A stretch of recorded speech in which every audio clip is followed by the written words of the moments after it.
जे आपन रहे ऊ बेगाना भइल बा सनम दूसरा के दीवाना भइल बा सनम दूसरा के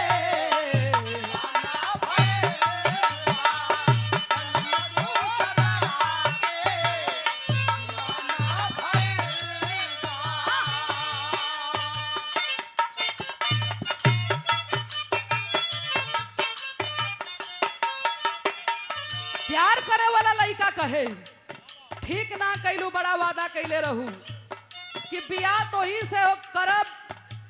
नाम के खाली सिंदूर कर रही कहे का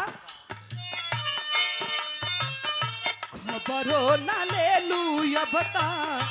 खबरो न देलू हो कहलू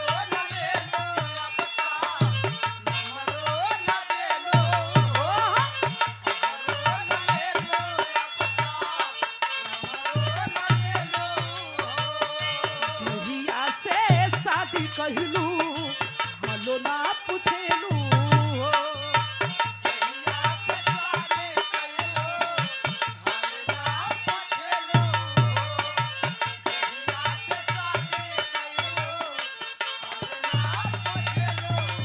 खबरो ना लेलू अब ता नंबरो न देलू हो जहिया से शादी कहलू हलो ना पूछेलू हो असही सतैबू काये जा असही सतैबू काये जा चांद चांद कहती रही सचहू में चांद भइलू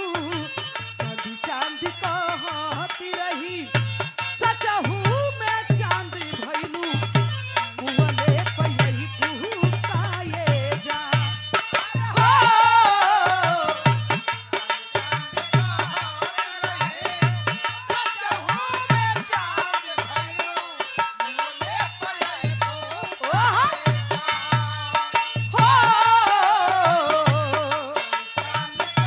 थोड़ा हल्का हारमोनियम